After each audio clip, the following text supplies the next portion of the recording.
You're listening to the Tip In Maple Leafs podcast with your hosts, Chad and Dale.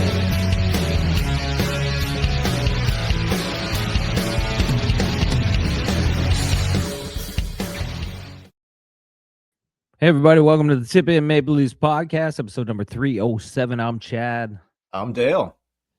And we're coming to you on a blowy night. You're not kidding. Holy Jesus. Night after the ice storm in Ontario, but we still got, it's just windy, snow's blowing all around. It's just crazy. The last couple nights, just absolutely crazy stuff. But so stay safe out there. I went out last night, like just not out. I just went outside to see like what the situation was like. Woo, did not look good out there, man. No, it was insane. Did not look good. I went out around maybe like, I don't know, like it was before the Leafs, like just like 6:30, maybe 6:45, just prior to the Leafs game starting. And it was like, I'm like, no, ran right back inside under the blankets on the couch. Like, no, thank you. Don't want any part of that. But anyway, glare ice everywhere. Crazy. So it's still shit out there. So stay safe out there, anybody, if you're driving over here the next couple days or whatever. Anyway, man. So how was your Christmas? It was good. Yeah. I mean, didn't really. I didn't see my family because they were sick. Oh, bummer. Yeah, and then we were supposed to get together yesterday, and then the ice storm, so we decided to cancel. So I still haven't done Christmas with the big group. Yeah, you're probably not alone on that one. But yeah, man. Anyway, well, hopefully in the coming days here. I mean, we're heading into the new year on Wednesday, right? So this is our last podcast of the year right here. Podcast before the new year. But like we won't do one on Wednesday. They play Tuesday and Thursday. We'll probably be back on Friday to break those two games down. But anyway, I guess I'll start here, man. Not a good weekend for Tank Nation. Did not. So like I'm still, hey, I haven't changed my mind yet. I'm gonna need more than this. But hey, look, big divisional win against Ottawa, 7-5 on Saturday night. I mean, I don't even know what to say about that. They just kept letting the Sens back. And then they go into Detroit, top team in the Atlantic. And I thought the Leafs played fairly well. They played fairly well in both games, but I don't know. I think they maybe played a little bit better against Detroit. And then, like, it just kind of fell apart. They lose 3-2 in overtime. I don't know. Like, obviously, I'm going to go over a bunch of stuff, but just your initial thoughts to what went down on the weekend. Yeah, I kind of feel the same way. I thought the Ottawa game, I texted you, remember, and I said I was happy that they were letting Ottawa back into it, but it was nice they got some power play goals. It was nice that they were scoring, like putting up 7 for a team that was struggling a little bit. That was good to see. I thought Matthews looked good on the weekend. In Detroit, there was some positives, but on the flip side, for your Tank Nation, that did not help. That just kept you in that spot where you're going to give Boston a really nice draft pick. That's exactly right. Like, look, they got 3 of the 4 points. That's good. But guess what? Every other team ahead of you also picked up points on the weekend. So it's like you're still last in the Atlantic. Well, what's the saying? Like 1 step forward, 2 steps back. Like they're still in the exact same position. They're second last in the Atlantic. The only team behind them is Columbus. And like, are there positives? There are. Like they played better, they looked better. Like I heard like Sportsnet was doing both games and whatever, and the Saturday night broadcast, it's just I just can't even do it. The intermissions, I can't do it. But Kipper's on there and Friedman talking last night about like taking positives out of like their effort levels. And I'm just like, you got to be kidding me. I know. Like that's where we're at. Like we're like a team with cup aspirations going into the season, and we're at Christmas about to flip the calendar on the new year, and we're talking about, well, they're trying. Like I know exactly what you're talking about when they were talking about that on the broadcast, and I thought the same thing. I'm like, this is where we're at. We're giving out participation medals now.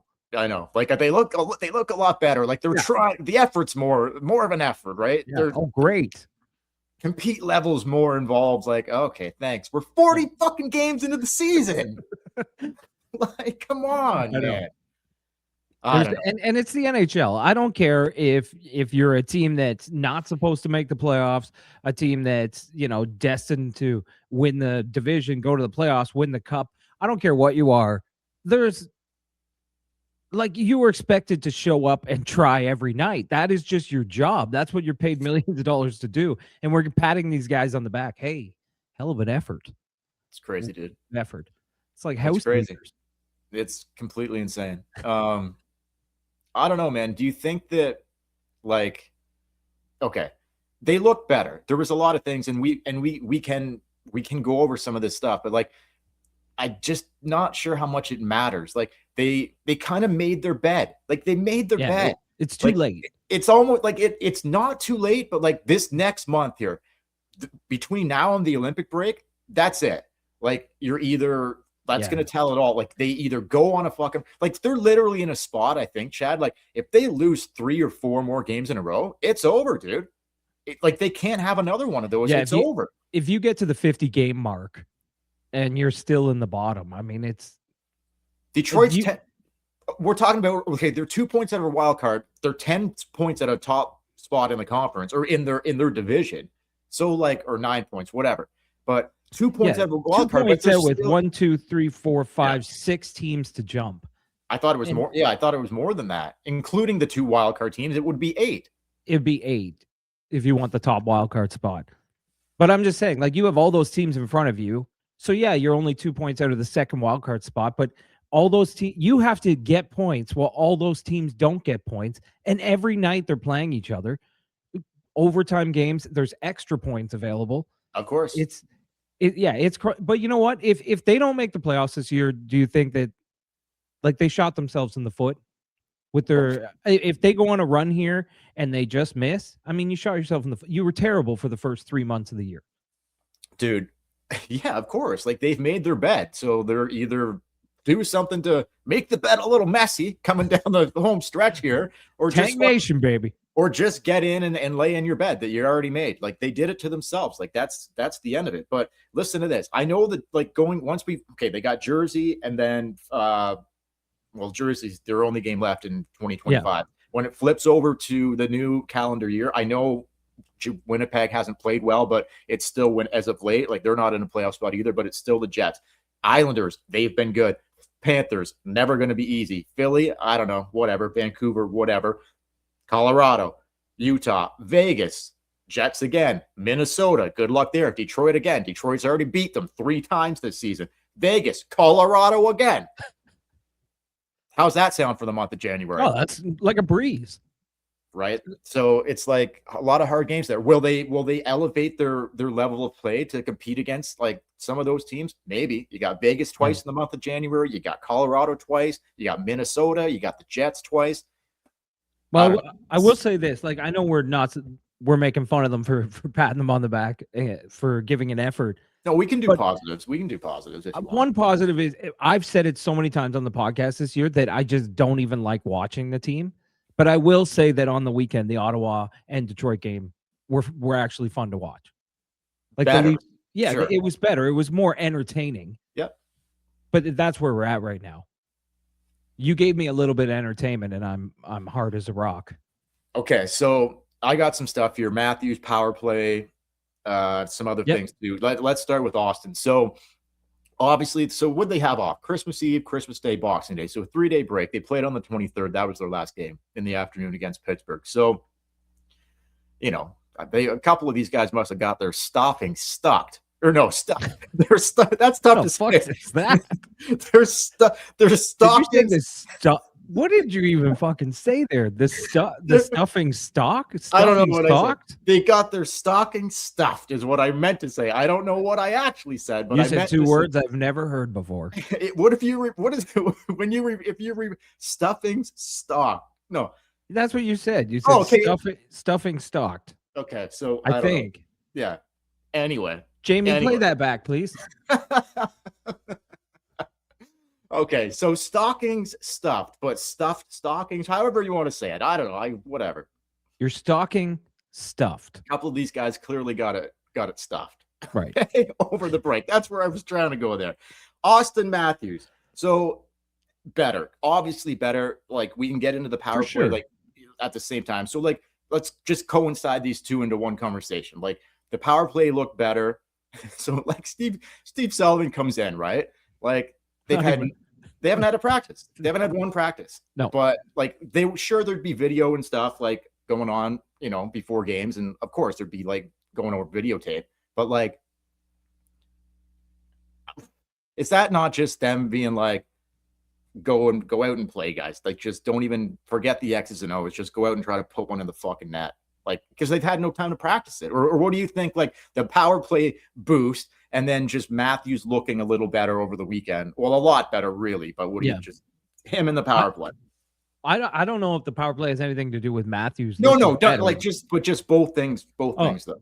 I think the power play, it might have been a combination of both. It might have been a combination of, they were, they were just going out there and playing, but also like having a different voice. Cause obviously Steve Sullivan didn't just show up on the bench. Like he probably met with them with the power play, went over a few things, but it just seemed like their power play was just kind of going back to basics. Like Nyes was shooting it and Tavares was shooting. It wasn't just look for 34 on the side.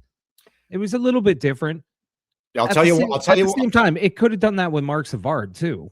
I'll tell you one guy who wasn't shooting it though, and I absolutely fucking hate this. I hope when they come back out after they do have a practice here, which I don't know when the hell's that going to be.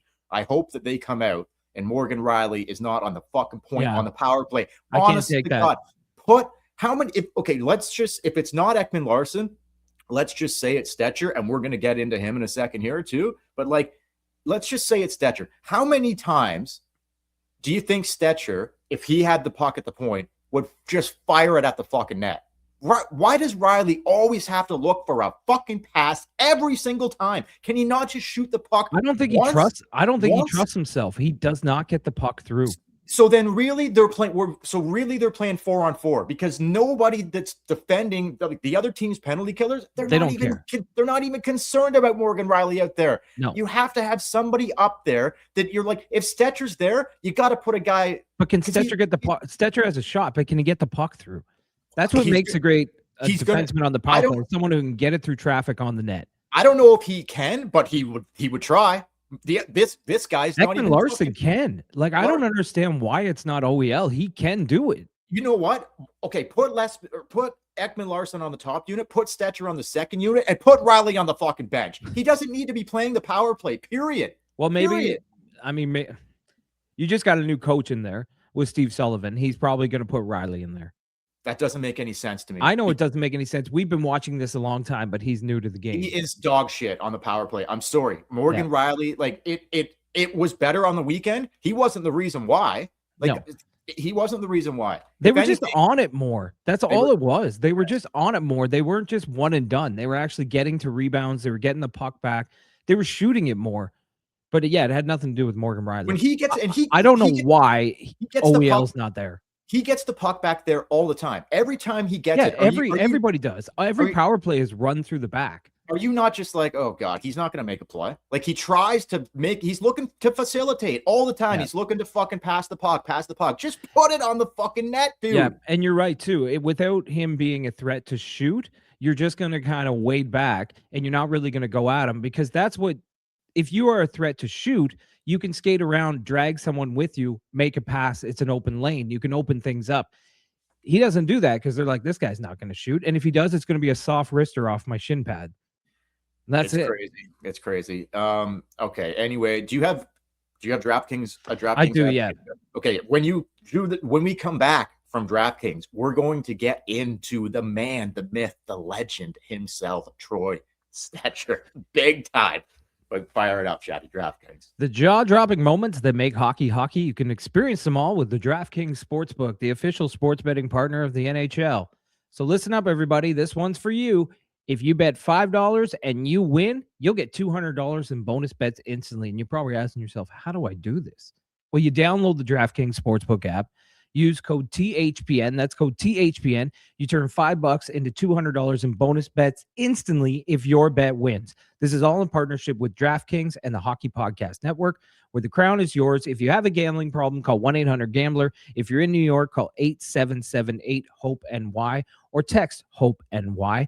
And this is void in Ontario. The man, the myth, the legend, Troy Stetcher. This guy he keeps on going. What did you say? What did you call him last time? The gift. Is that how you referred to Stetcher? The gift that keeps on giving.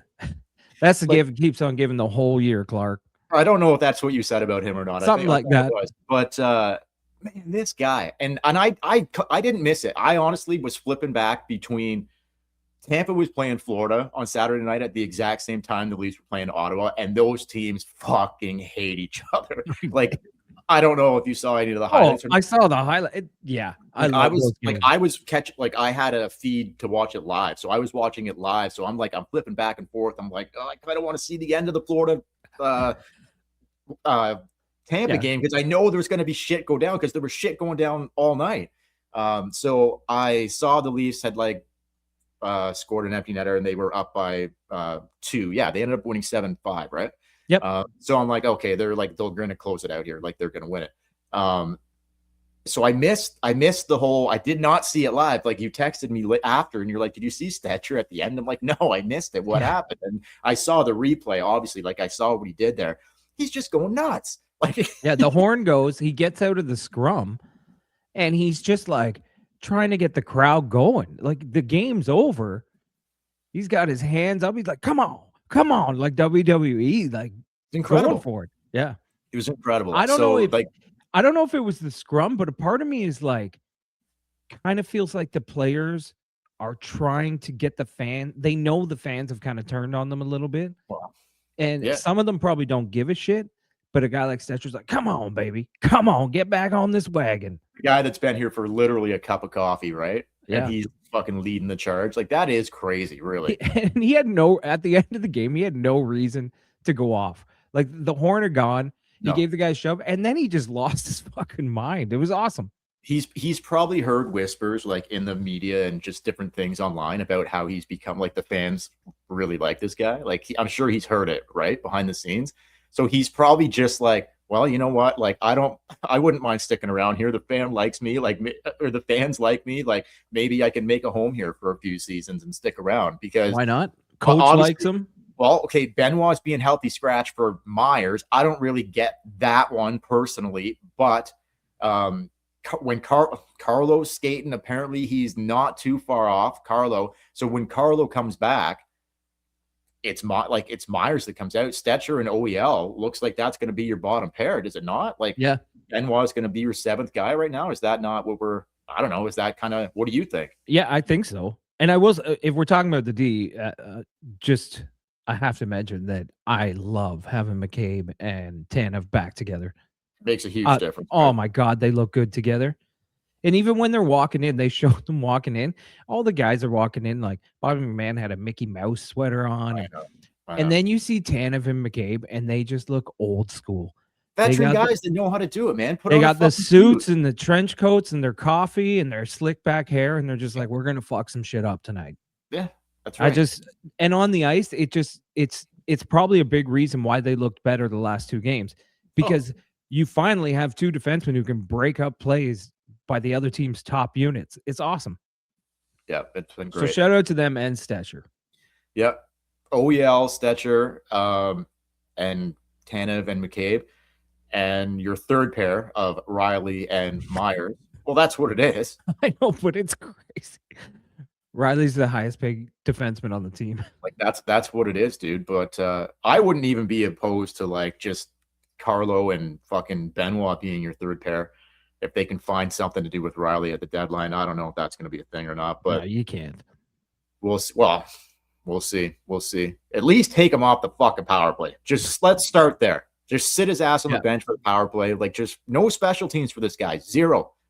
Fuck. Anyway, Riley, whatever. Nylander. Yeah.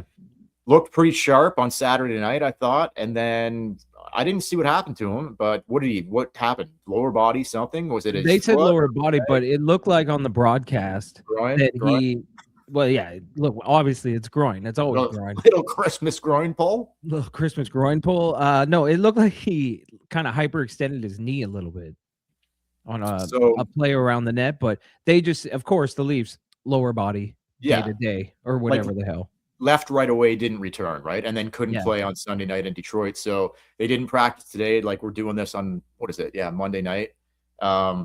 No news today, but I guess we'll get an update tomorrow. They play New Jersey tomorrow night, but hopefully nothing serious there. I mean, he's not an injury prone guy, but that doesn't mean anything. But hopefully nothing too serious there, and they can get him back. Goaltending. So I was listening to the Chief pregame about Stolars, and like I thought, like the question came quick, and he answered it quick, and then no one really caught it. But I thought when he was asked like any update on Stolars, and Chief said like just out indefinitely at this point, and like no one else like followed up like out, and like I just don't remember him saying that before.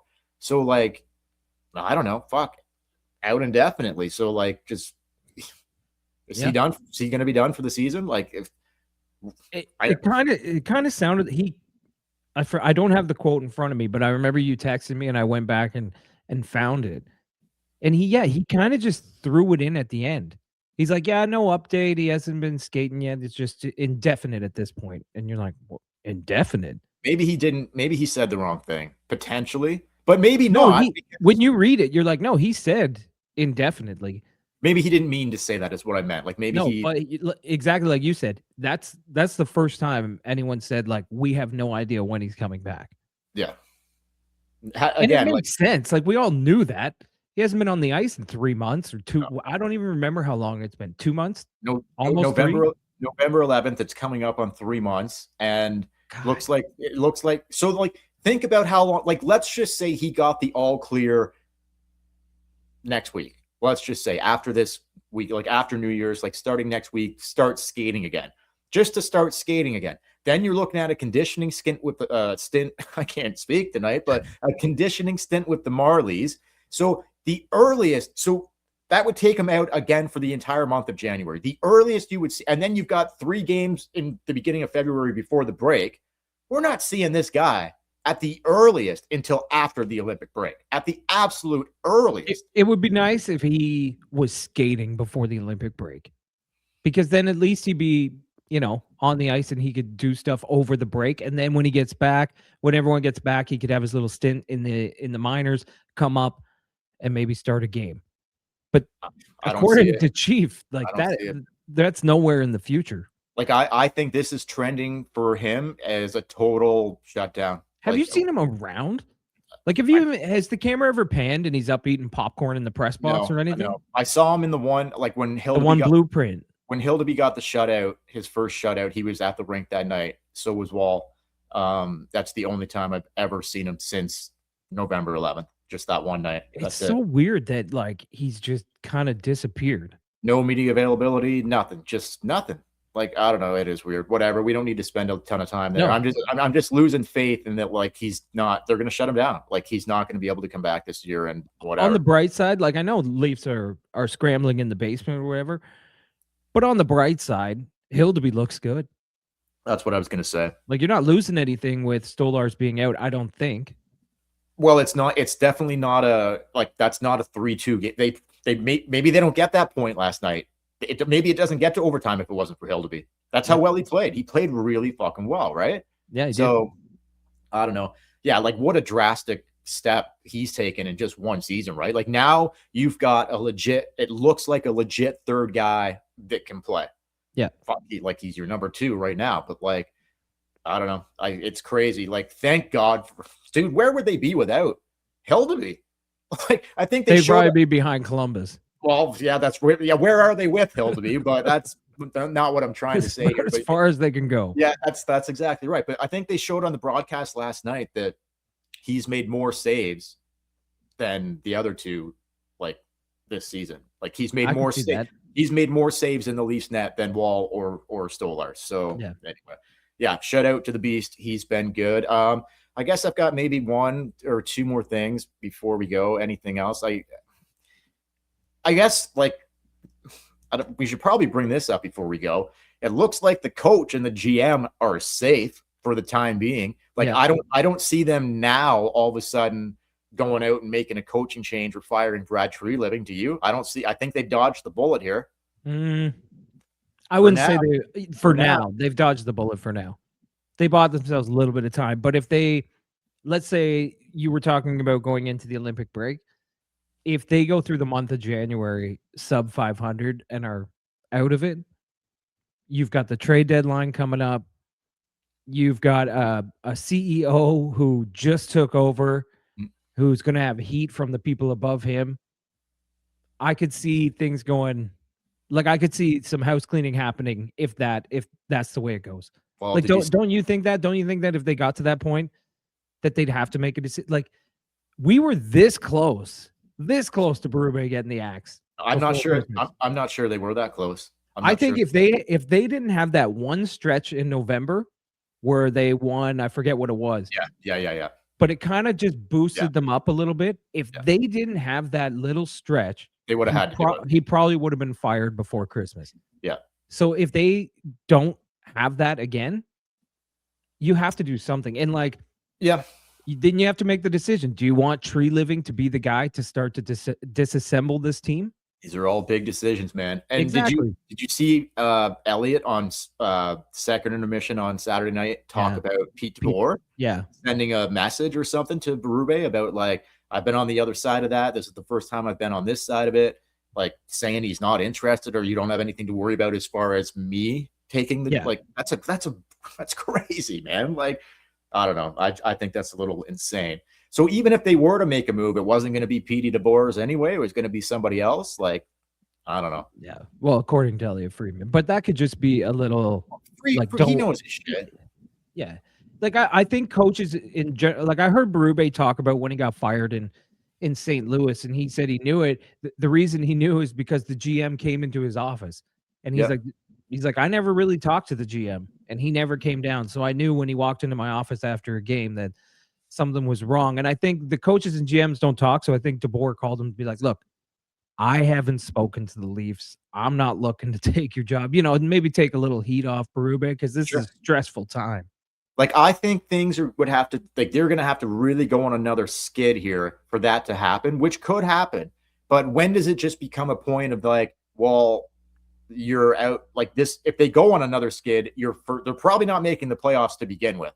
If you go on another skid, you're definitely not making the playoffs. So why would someone like Pete DeBoer want to come in now to try to save something that you can't save at that point in time? Why not just do it in the offseason?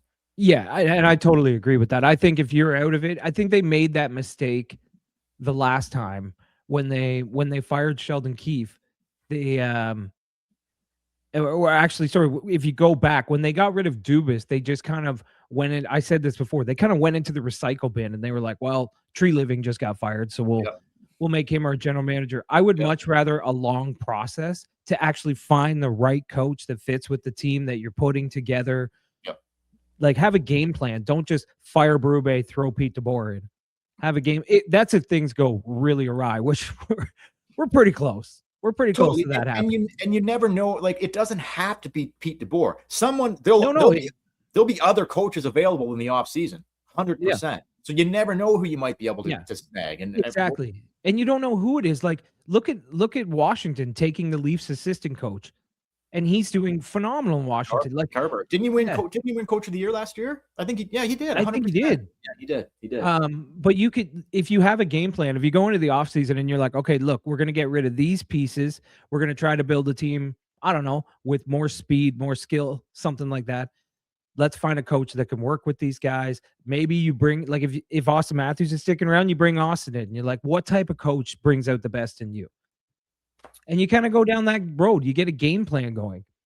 But the Leafs have a tendency to just pick up the next piece that was thrown out. Like, dude, if they miss the playoffs, like, everything's on the table for me. Like, nothing's off the table. And, like, player personnel, management, like, everything is on the table if they miss the playoffs. So we'll see what happens. I know. They're probably going to miss the playoffs. I know, and that's why, like, I'm like, anything will be on the table. People are going to say that. People are going to be like, well, St. Louis was last place in January, and they turned around with. Go look at that St. Louis roster. Oh yeah, no. And then look at this Leafs roster. No, man. They'll probably make a run. The Leafs will make a push probably once they're too far out of it, and they'll miss by like 2 or 3 or 4 points, and Boston will literally get a top 10 pick. The pick will be between 5 and 10. You just watch. Like, just watch. Yeah. I don't know, man. They haven't really beat. I guess they played some. Yeah, they played Dallas well, but Dallas didn't play well. I don't know. I think they've beat a couple lower teams this year. Yep. And that schedule that you laid out coming up. Murderers Row coming in January here, right around the corner. So it starts tomorrow night. Like the Devil, it's not going to be easy. Devils Tuesday, Winnipeg Thursday. Like, no. I don't think the Devils are that great, but Islanders Saturday. It's not going to be. No, the Devils aren't that great, but like they're not like worse than the Leafs. Like they're like. I don't know. Well, no, only Columbus is worse than the Leafs. No, but I would just like the Devils have some good pieces. They missed Hughes for a while, but now he's back, and like, I don't know. Anyway, it should be a good game tomorrow night. We'll see what happens. Absolutely. And the Jets have been struggling, so the Jets will be hungry, ready to fucking go on Thursday. Yeah, they always have good games. Yeah, that game is in Toronto. And anyway, last thing I guess is, then we'll get out of here unless you have anything else. Just, you kind of touched on it, I think, last podcast about Scott Lawton playing higher up in the lineup. Last night would have been, and considering what they gave up to get him to, like Grabankin and a first overall pick for Scotty Lawton, like, is he really a fourth line center? He gets a ton of breakaways. Like, he doesn't have a great finishing touch, but he will be hard on the forecheck and whatever. Like this, okay. I don't hate him and Lorentz together. And I know Cowan last night, whatever, like we can skip Cowan till next podcast, whatever. But last night with Nylander out, would that not have been the perfect opportunity for Scott Lawton to jump up in the lineup? But yet Berube refused to do it. I want to see him get more ice time. If you want to go out on your thought, I'm sure you're on the same page with that. Yeah, I said it last podcast. It's during the stretch where they were horrible, he was like one of the bright spots. He just couldn't get up over 11 and a half minutes a night. And I didn't understand it. And even now, like, you didn't play Michelli for 15 games. He was a healthy scratch. And now you got him. Like, I know Nylander was hurt, but he's on the top power play unit. He's playing with Tavares and Nylander when Nylander's there. I just think that, like, I don't know. Even last night, I thought Lawton and Bobby McMahon were having good games. And Matthews seemed to get a little, like, he took a shot off, I think, the foot or the leg or something. Yeah. He seemed to be a little shaken. Yeah. Maybe you could have just given Scott Lawton a few more shifts. Yeah. That was at the end of the second period, and then Matthews did not have a great third period. No, and that's what something that bugs me about Berube is, like, his in-game instincts to make changes. Like, I thought Keefe used to be pretty good at that. He could see who was going and who wasn't going, and he make changes on the fly instantly. But Berube, it's like he just keeps throwing them out there, and you're like, Matthews can't skate right now. Something's not right. Maybe throw Scott Lawton out there or do something different. I don't know. Like, they've been so bad in so many games. Like, I'm not including this weekend, but it would have been a good time on Sunday with Nylander out to be like, all right, Scotty, like, let's move you up. But like, they could have done it several other games prior, just to be like, give it a look, man. Yeah. Like, they've played so bad on so many nights that the next game they couldn't have been like, all right, Lawton, who does not cheat you on effort. I know he's not the most skilled guy out there, but he's not cheating you on effort. You just can't find a spot for him at least one night to give him a look somewhere. Like, play him on the wing with Tavares and Nylander, something. That's what I thought. Something different. But anyway, whatever. That's all I got, brother. That's all I got. Yeah, it was to listen, everybody, for the Tip It Maple Leafs podcast. Don't forget to follow us on social media at the Tip It Maple Leafs podcast. If you're watching on YouTube right now, hit like, hit subscribe, leave a comment below. Let us know where you're listening from, who the hell you are. You can email us to tipinpodcast@gmail.com. And until next time, I'm Chad.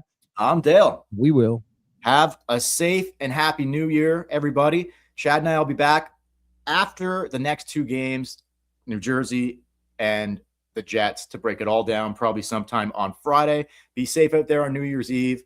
And everybody have a good, safe, and happy New Year's. Thanks for watching, everybody. Thanks for listening. We'll catch you later.